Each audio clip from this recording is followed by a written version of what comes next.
மதுரை முத்துலட்சுமி கதிரேசனின் அன்பு வணக்கங்கள். நான் இந்த வீடியோவில் கோடை காலத்தில் வர்ற கோழிகளுக்கு வர்ற நோய்களை தடுக்கிறதுக்காக கொடுக்குற இந்த 2 மருந்தையுமே 10 நாளுக்கு ஒரு தடவை ஒருவேளை உணவாகவே கொடுக்குறேன். கண்டிப்பாக கோழி வளர்க்குற எல்லாரும் இந்த 2 முறையுமே நம்ம நடைமுறையில் செஞ்சுட்டு தான் இருப்போம். ஏற்கனவே தெரிஞ்சவங்க நான் இந்த மாதிரி யூஸ் பண்ணதுனால என்னோடய கோழிகள் இப்படி நல்லா இருக்காங்க அப்படின்னு சொல்லிட்டு கமெண்ட் பண்ணுங்கள். இனிமேல் அது பண்ண போகிறவங்களுக்கு நல்ல யூஸ்ஃபுல்லாக இருக்கும். இது வரைக்கும் செய்யாதவங்க செஞ்சு பாருங்கள். கண்டிப்பாக 100% இந்த வெயில் காலத்தில் நோய்கள் வராமல் நம்ம கோழிகளை பாதுகாக்கலாம். நான் போன வருஷம் வெயில் காலத்தில் அதே மாதிரி இந்த கோழிகளுக்கு நோயிலேருந்து காப்பாற்றுறதுக்காக வாழைத்தண்டு சாறும் பப்பாளி இலைச்சாறு இந்த மாதிரி நம்ம கொடுத்து காப்பாற்றினோம். நோய் வராமல் இருந்துச்சு. அதை நான் உங்களோட ஷேர் பண்ணிக்கிட்டு இருந்தேன். இந்த வருஷம் இந்த வெயில் காலத்துலேருந்து காப்பாற்றுறதுக்குங்க ஒரு எண்ணெயும் ஒரு இலையவும் யூஸ் பண்ணிக்கிட்டு இருக்கேங்க. இது வரைக்கும் எந்த பிரச்சனையும் வரல.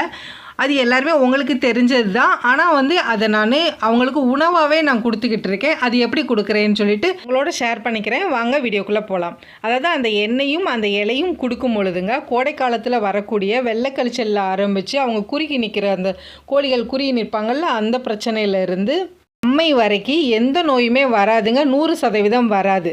நீங்கள் இந்த 2 மட்டும் தொடர்ந்து கொடுத்துட்டே இருங்க. 10 நாளுக்கு ஒரு தடவை மாறி மாறி கொடுத்துட்டே இருங்க. அதில் நம்ம ஃபஸ்ட்டு பார்க்க போகிறது வாழை இலை. அந்த வாழை இலையை ஒரு கொழுந்தா, அதாவது ரொம்ப முத்தின இலையாக இல்லாமல் பழுத்த இலையாக இல்லாமல் ஒரு நல்ல இலையாக எடுத்துக்கிட்டு அந்த இலைக்கு பின்பக்கம் எல்லாமே இந்த குட்டி குட்டி பூச்சிகள் கூடு கட்டியிருக்கும். அதெல்லாம் நல்லா க்ளீன் பண்ணிவிட்டு ரொம்ப சின்னதாக சிசரில் கட் பண்ணி அதுகளுக்கு நான் போட்டிருக்கேங்க. இப்போ இது வெறும் வயிற்றில் காலையில் உணவாகவே இதை ஃபுல்லாகவே கொடுத்துருவேங்க. அப்படி கொடுக்கும் போது நம்ம வாழைத்தண்டில் இருந்து அவங்களுக்கு பலன் கிடைக்குதோ அதை விட அதிகமாகவே இதில் கிடைக்கிது. ஏன்னா ஒரு நேரம் உணவாகவே எடுத்துக்கிறாங்கல்ல, ஃபுல்லாகவே எடுத்துக்கிறாங்க. அதனால் நோய் எதிர்ப்பு சக்தி ரொம்ப அதிகமாயிருங்க.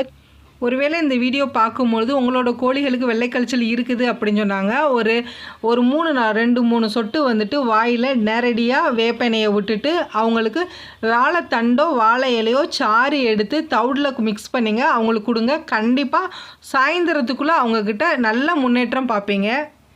தொடர்ந்து 3 நாள் கொடுங்க, சரியாயிரும். அதே மாதிரி வெள்ளைக்கழிச்சல் வந்த கோழிகளுக்கு நம்ம மருந்து கொடுக்கும் பொழுது வேப்ப எண்ணெயை எடுத்து ரெக்கையில் ஃபுல்லாக தடவி விட்டுறணும். ஏன்னா அவங்க முகத்தை அடிக்கடி அதில் தேய்ச்சிட்டே இருக்கும் பொழுது அந்த வைரஸ் இன்னும் அதிகமாகிட்டே இருக்கும்.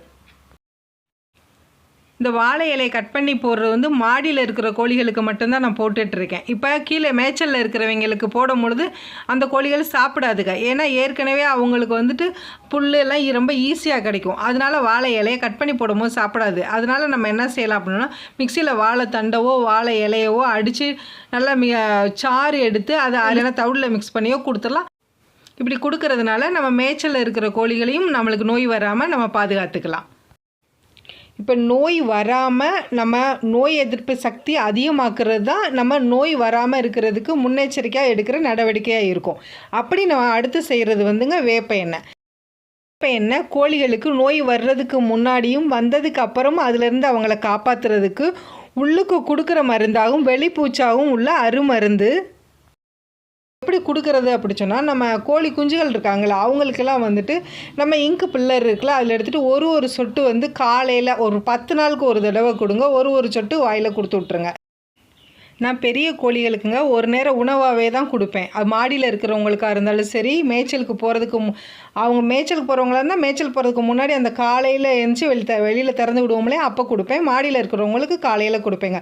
ஒன்று நம்ம அரிசி எடுத்துகிட்டு அந்த அரிசியில் வேப்ப எண்ணெயை விரவின்னு சொல்லுவாங்கள்ல, ரொம்ப ஊற்றாமல் அது மேலே சொதன்னு இருக்கக்கூடாது. அது மேலே சும்மா லைட்டாக பெசரி இருக்கிற மாதிரி பெசரிட்டுங்க. அதில் மஞ்சத்தூள் கொஞ்சம் சேர்த்துட்டு காலையில் கொடுத்துடணும். இது முதல்ல கொடுக்கும்போது கோழிகள் சாப்பிட மாட்டேன்றாங்க. இதே இது கொஞ்சம் கொஞ்சமாக நம்ம மிக்ஸ் பண்ணி கொடுக்கும்போது அவங்க எடுத்துக்கிறாங்க.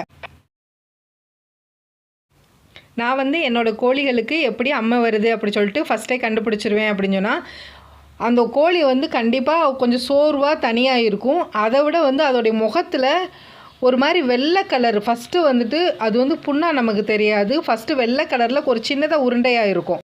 அது ஒரு பரு வந்தால் எப்படி இருக்கும், கொஞ்சம் லைட்டாக அந்த மாதிரி வித்தியாசமாக வெள்ளை கலரில் இருக்குங்க. நான் அப்படி இருக்கும் பொழுதே நான் மஞ்சளும் வேப்பெண்ணையும் கலந்து ஒரு பஞ்சு, அதாவது ஒரு காட்டனை எடுத்து அவங்களுடைய கழுத்து வரைக்கும் முகம் ஃபுல்லாக எல்லாமே அவங்களோட ரெக்கை எல்லாமே வந்துட்டு நான் அப்ளை பண்ணி விட்டுருவேன்.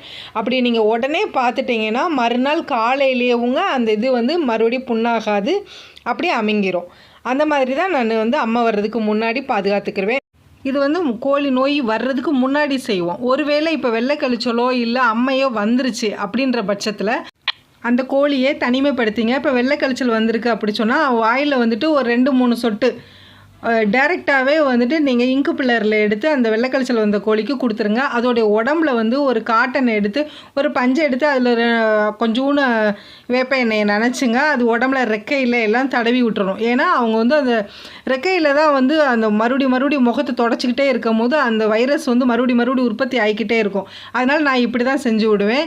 இதே இது வந்து அம்மா வந்திருக்கு அப்படின்ற பட்சத்தில் வேப்பனையை எப்படி யூஸ் பண்ணுறது அப்படின்னு சொன்னால் அவங்களுக்கு வந்து முகத்தில் வர்றதுக்கு முன்னாடியே செஞ்சு விட்ருவேன். இல்லை வந்ததுக்கு அப்புறமும் இதோட மஞ்சள் கலந்து கோழிகளோட முகம், கழுத்து, அந்த மாதிரி ரெக்கை எல்லா இடத்துலையுமே இந்த மஞ்சள் வேப்ப எண்ணெயும் தடவி விட்டுறணுங்க.